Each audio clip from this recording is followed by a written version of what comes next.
All right, let's get a look at the broader market with some trends. We have our top guest today says there are some risk factors out there, but he's also very bullish on some stocks. Here to help us understand all this is John Buckingham. He manages about $1 billion as the chief investment officer for Al Frank Asset Management. His top holdings include Apple, Disney, and Occidental Petroleum. John Buckingham, good to have you with us on Bloomberg. Hi, Pimm. Nice to be back. And I'm assuming that you didn't pay top dollar for any of these stocks. I want to give you that first opportunity. Give us the philosophy of Al Frank Asset Management. Go ahead. Sure. Well, we focus on buying out of favor undervalued stocks, taking a long-term view of things, looking out multiple years, trying to buy dollar bills for 50 cents or 75 cents, and being very patient with our holdings. So buying an Apple computer in 2002, 2003, we thought was a good time to be picking it up when it had inexpensive valuations. Today, we're contemplating taking more of our money off the table. Same thing with some of those other stocks. You want to buy low and sell high. I know it's cliche, but that's what we try to do. All right. Well, give us an example of one of the stocks. I know you've been looking at Lockheed Martin, the defense contractors, getting a lot of heat when it comes to budget talks. People thinking about the F-35 Joint Strike Fighter at Lockheed Martin. Tell us more about the company.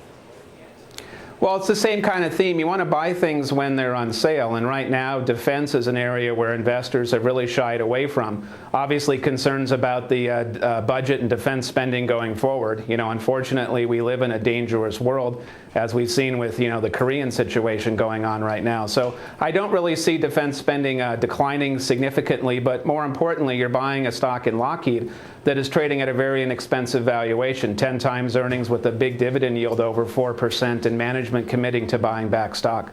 All right, so John Buckingham, you don't worry too much about pullbacks in the defense budget, particularly on big systems? Well, I do worry about it, but I believe that's already in the price of the stock. If you look at the chart on a Lockheed, you'll see it's trading much closer to the 52-week low than the 52-week high. And being a bargain hunter, those are the kinds of things I want to look at. John Buckingham, you're also looking at dividend-paying stocks. You think that that's the place to be right now, correct? Well, I do think dividends are important. Investors sort of forgot about them for 10, 20 years, but I think dividends are going to reassert themselves. We think we can build nice portfolios with significant yield, like Lockheed was a 4% yielder. And in this kind of a market environment where interest rates are really low, I think dividends are attractive. All right, so John Buckingham, what else are you looking at besides defense contractor Lockheed Martin? Well, in the oil tanker biz, a company called Tsakos Energy. My Greek might not be so hot, but Tsakos, TNP is the ticker symbol. Here's a company that's yielding over 6% right now in a cyclically depressed area. I do think that oil demand is going to grow as the global economy rebounds, and I think that Tsakos, being a conservatively run company, is a stock investors want to take a look at now that it's trading at such low valuations. Now, John Buckingham, we were talking about Tsakos Energy Navigation. I believe it's TNP is the ticker, I believe. Can you explain how the company could take advantage of rising charter rates for oil tankers? Do they have some of the fleet that could take advantage of spot rate increases? Well, yes, they do, Pimm. The nice thing about Tsakos is we think that it's a conservatively run company. Balance sheet is strong.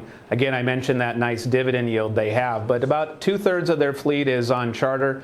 1/3 is exposed to the spot market. And I do see spot market prices improving here. We're really at a cyclical trough in this area. And if you go back and look at stock charts from 2007, 2008 on this sector and the dry bulk shipping sector, you'll see that these companies, when they go, they can really give you significant capital appreciation in addition to that dividend income. All right, so you've got Tsakos. You like that for the dividend as well as the potential for capital appreciation, paying about 4% right now in the dividend yield.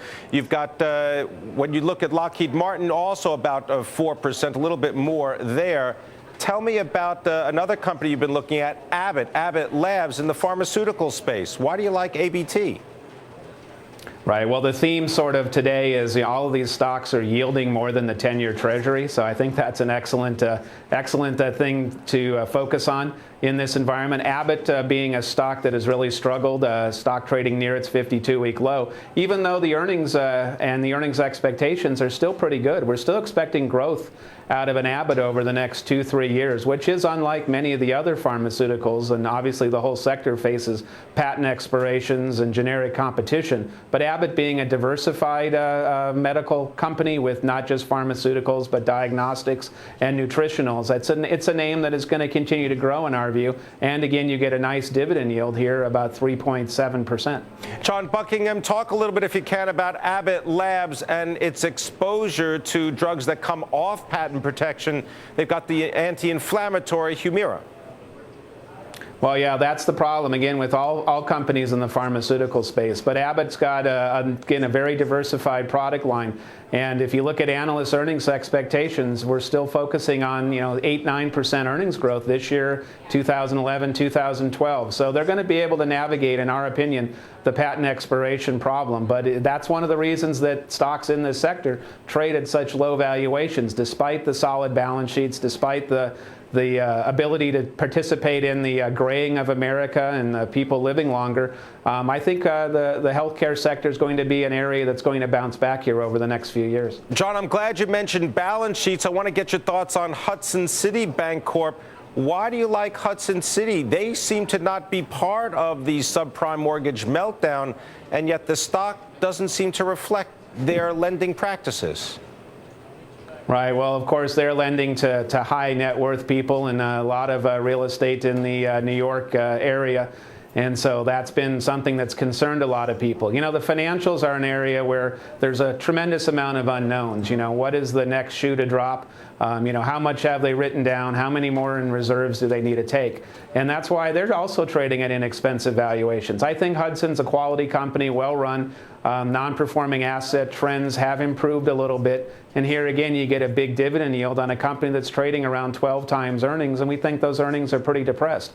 Now, so I like this theme in the financials. Now, just to step back a little bit, John Buckingham, when you talk about the theme in financials, have you been paying attention to the regional banks? What with the acquisition previously, Bank of Montreal taking over Marshall and Ilsley, and then the Bloomberg News reporting that Toronto Dominion buying Chrysler Financial from Cerberus? Yeah, well, we do like the financial space in general. You mentioned Toronto Dominion. It's another name that we find attractive and we're buying today. BB&T Financial, which is a southeastern regional bank. The companies that are able to go out and make acquisitions in this environment, we think are very attractive.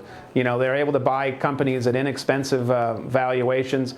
JP Morgan is another name that we find extremely attractive for the long run, being able to buy Bear Stearns and Washington Mutual, almost being given away those particular companies. So I think financials are going to reward investors, but you got to be prepared for more of the ups and downs that we've seen over the last couple of years. All right, I want to thank you very much, John Buckingham, coming to us from Al Frank Asset Management.